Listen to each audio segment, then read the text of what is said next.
Welcome to B1 solution. अगर आप SAP B1 use कर रहे हो तो आपको BP मास्टर का कॉन्सेप्ट समझना बहुत ज़रूरी है, क्योंकि बिना BP के आप सेल, परचेज, पेमेंट या ट्रांजैक्शन नहीं कर सकते। तो आज के इस वीडियो में हम देखेंगे BP मास्टर क्या होता है, इसमें कौन कौन से इंपॉर्टेंट फील्ड होते हैं, इसका यूज़ ट्रांजैक्शन में कैसे होता है।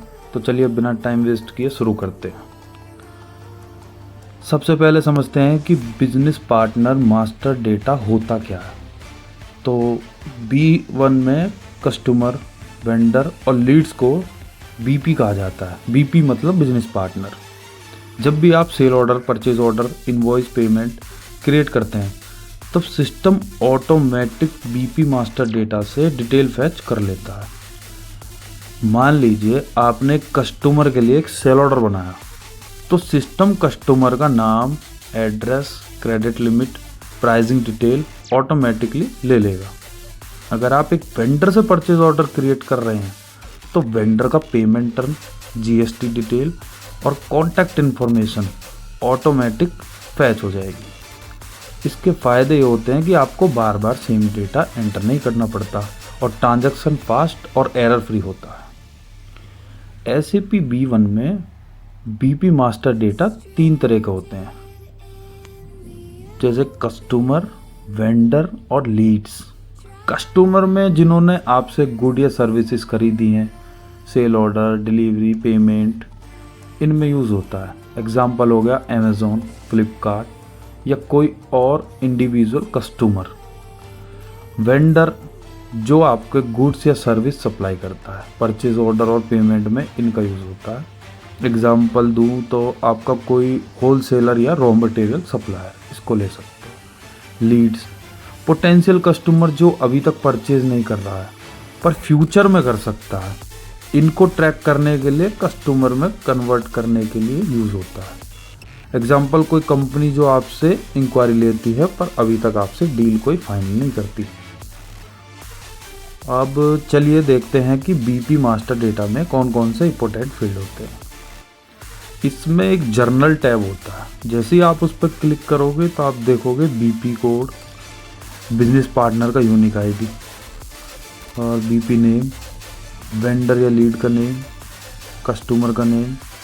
फॉरिजन में आप अगर मल्टी लैंग्वेज सपोर्ट चाहिए तो यूज़ होता है, मतलब कुछ भी आप BP का नाम जैसे निकनेम एक टाइप से यहाँ डाल सकते हो। BP टाइप, इसमें आप कस्टमर, वेंडर या लीड का सिलेक्शन यहाँ होता है। ग्रुप, BP को कैटेगरीज वाइज डिवाइड करने के लिए। सेकंड टैब पे एड्रेस, बिल टू एड्रेस, जिस एड्रेस पर बिलिंग होगी। शिप टू एड्रेस, जिस एड्रेस पर गुड्स डिलीवर होंगे। ठीक है।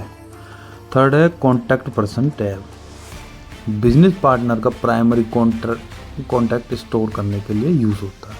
इसमें कॉन्टैक्ट पर्सन का नाम, फ़ोन नंबर, ईमेल, बाकी वगैरह जो आपके पास डिटेल है तो वो फिल कर दो। चौथा है पेमेंट टर्म। पेमेंट टर्म सबसे ज़रूरी है, क्योंकि किस वेंडर की, कस्टमर की नेट पेमेंट कितने दिन में आएगी। जैसे कैश, क्रेडिट, नेट 30 डेज़, हमने 30 डेज़ डाल दिया। क्रेडिट लिमिट, मैक्सिमम क्रेडिट जो आप कस्टमर को दे सकते हैं। Fifth tab accounting, default ledger account. छठा property and remark tab, additional notes या रिमार्क जो आपको BP के बाद मेंटेन करना हो। बिजनेस पार्टनर मास्टर डेटा को सेटअप करते वक्त कुछ पॉइंटों का ध्यान रखना, जैसे BP कोड यूनिक होना चाहिए। करेक्ट क्रेडिट लिमिट सेट करें ताकि ओवरड्यू पेमेंट का इशू ना हो। Contact detail and address updated रखें। लीड्स का प्रॉपर फॉलोअप करें ताकि उन्हें कस्टमर में कन्वर्ट किया जा सके। डिफ़ॉल्ट पेमेंट टर्म सेट करें ताकि ट्रांजैक्शन स्मूथली हो सके। अगर आप ये बेस्ट प्रैक्टिस फॉलो करेंगे तो आपका BP master data well organization और इफ़िशिएंट रहेगा। तो दोस्तों ये था SAP B1 का बिजनेस पार्टनर मास्टर डेटा का एक डिटेल ओवरव्यू। ये एक इम्पोर्टेंट मास्टर डेटा है जो आपके बिजनेस के सेल और परचेस प्रोसेस को स्मूथ बनाता है। अगले वीडियो में हम बात करेंगे आइटम मास्टर डेटा के बारे में, कैसे SAP B1 में प्रोडक्ट और इन्वेंट्री मैनेज की जाती है। तो अगर आपको ये वीडियो इन्फॉर्मेटिव लगे तो आप लाइक करें, शेयर करें और सब्सक्राइब करें। कमेंट में बताएं कि और कौन सा टॉपिक पर आपको वीडियो चाहिए, हम उसे अगले वीडियो में कवर करते हैं। मिलते हैं नेक्स्ट वीडियो में। Thank you.